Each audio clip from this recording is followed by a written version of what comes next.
A very warm greetings to everyone. This is Suhasini S, Assistant Professor, Department of Computer Science and Engineering, RMD Engineering College. In this lecture, I'll be discussing about the subject Database Management System. The topic which I'm going to discuss here is schedule and its types. So we'll see what are schedules and what are the types of schedules we have in the database management systems.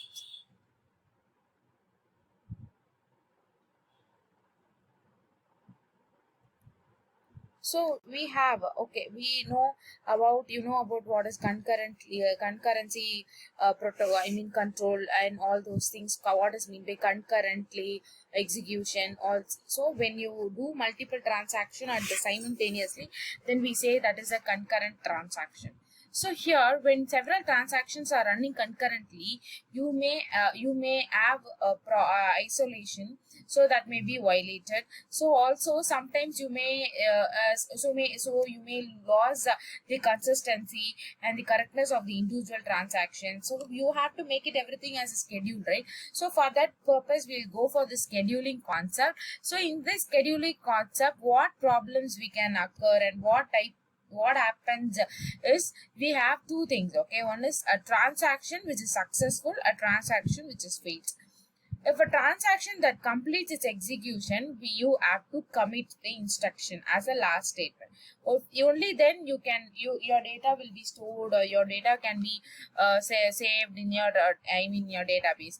If suppose your transaction is getting failed after the successful execution, then it automatically you will be doing abort, right? Then though you're not making any commit, and if it is getting failed and if you're going to abort, then it roll back to your first step. So to avoid and to manage these things, we go for the schedule. And to address this, we have different types of schedules. One is serial schedule, non-serial schedule, recoverable schedule, non-recoverable schedule, cascadeless schedule, and strict schedule. So actually the schedule is having serial or non-serial. Only the non-serial schedules we have to address, right? For that, what you have to do is you'll be doing serialize or not. We will check whether it is serializable, or after applying some concepts also we may attain in non-serializable, right? So if you go to non-serializable, then whether it is recoverable or non-recoverable. If it is recoverable, then it is what? Cascadingless schedule or cascadeless or strict schedule. Likewise, if it is serialized, either is conflict serializable or view serializable. So all these things you will be checking with the concept of schedules. So first, when I'm going to discuss about the serial schedule is nothing but I'm starting, okay, we'll be doing some transactions, right? So you are doing some transaction between A and B. So I'm just sending some amount from A and B. So when I say it is serializes, A is starting to send the money. So it got debited from A and it has to reach to B, and that has to be updated, and you have to commit that process. Only if A and B completes the whole process and you're making a commit, then it is called a serial schedule. Okay, so here with that example, I have read A, so I'm deducing 50 and I'm sending it to the B account. So A write and B write is also happened, I committed.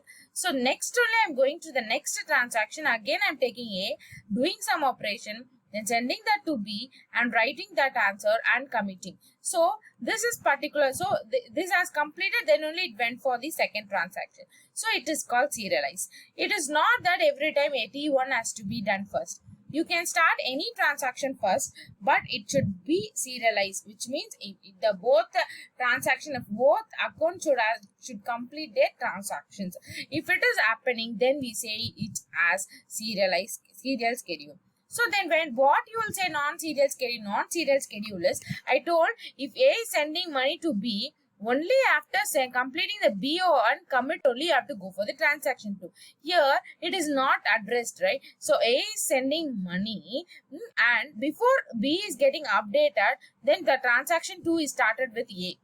Right? So then it is going for B, then again going to transaction 2. So it is not serialized. When you make your transaction in this way, then we say it is not serialized. Okay, non-serial schedule.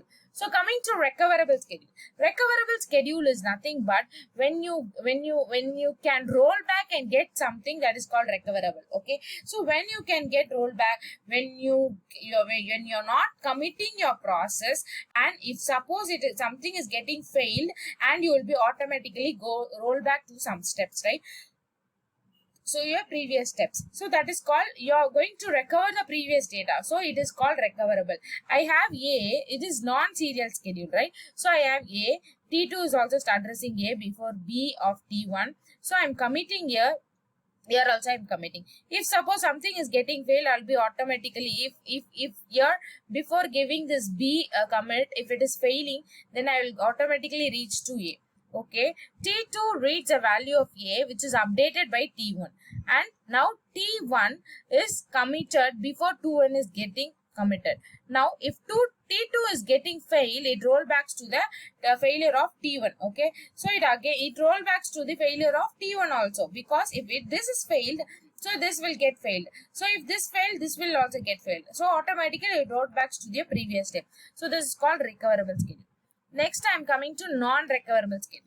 Non-recoverable schedule is if I make all the things are getting updated, and finally I'm getting all the transaction A, B, all these things committed, and finally I'm making one commit. Then and after sometimes you are getting aborted, then it is not recoverable because it is committed. You cannot get back those previous data, though it is getting failed. A is started, your transaction A is also done, B is also done, then B is also done. So I'm committing here. So I'm committing all the process here. If I get abort also, nothing will be changed because I've committed. So every commits will get reflected. So this is non-recoverable schedule. Before going to cascadeless schedule, I want to tell you about cascading rollback first. When you know only the cascading rollback, then only you can know what is cascadeless schedule. What is cascading rollback is nothing but if one transaction, we know that if it is not serial, then each transaction is dependent on another transaction.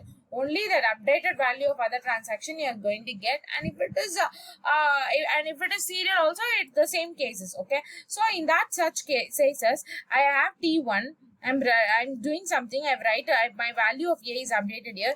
Again, I'm reading a value from A, updating something. I'm reading here. Now I didn't make any commit. If T1 is getting failed, what it will be reflected to T3, then T2, and it goes to T1. So one failure in transaction 1 will reflect all the series of transaction. So it will all the series of transaction will get rolled back. So this is called, if one failure is rollbacking all other transactions also, then that is called cascading rollback. If this is not going to happen anyway, then that is called cascadeless schedule.